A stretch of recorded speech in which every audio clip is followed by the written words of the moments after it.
अभिमान करके नहीं निकल सकते हो, भगवान की देवी शक्ति है, सर झुका के निकल सकते हो। भले पति प्राणेश्वर हो उनके, लेकिन थोड़ा नम्र रहना।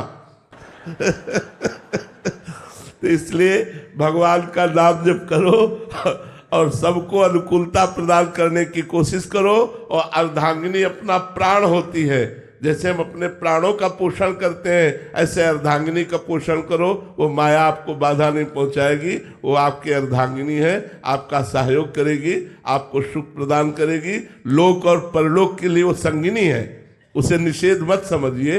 और देखो बाहर की भी माया, इसी माइक से हम भगवान का नाम और भगवान की चर्चा करते हैं, तो बंधनी हो गया।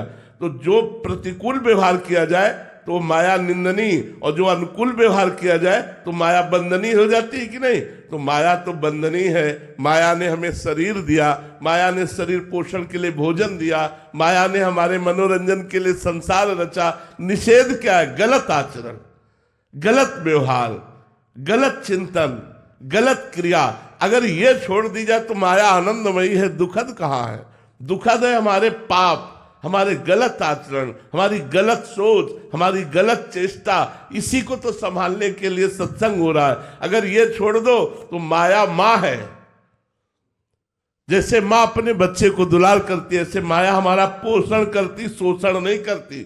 शोषण करते हमारे विचार, हमारी क्रियाएं, हमारे आचरण। हम उनको सुधार ले, अपने विचारों को सुधार ले, अपने आचरणों को सुधार ले, गंदी बातों को सुधार ले, बस बढ़िया हो गया। कोई माया परेशानी नहीं। क्या परेशानी?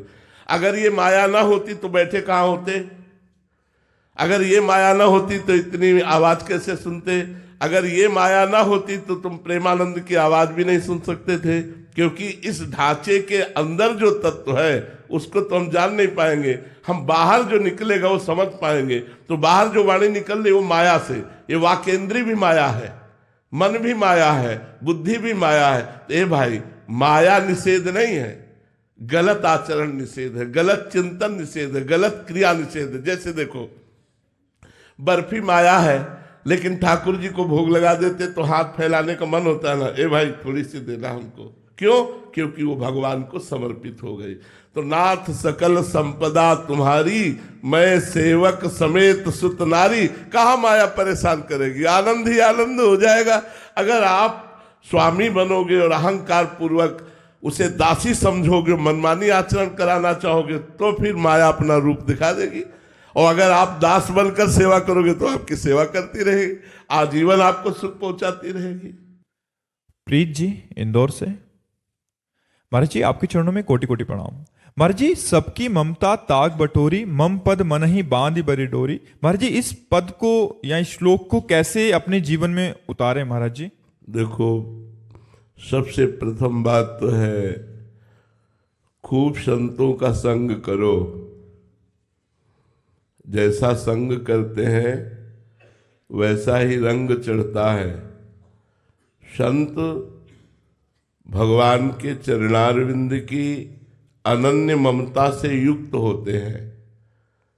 तो जब हम उनका संग करते हैं तो जो लोक में जननी जनक बंधु सुत दारा तनुधन धाम सुहृद परिवारा, यहाँ हमारा जो ममत्व लगा हुआ है ये उनके उपदेश से प्रकट हुए विवेक के द्वारा नाश होता है। जो ममता हम कहते हैं वो मोह से हुई है। जागतिक ममता का कारण है मोह, और मोह को नष्ट करने का बल लगता है विवेक, और विवेक का प्रादुर्भाव होता है सत्संग से।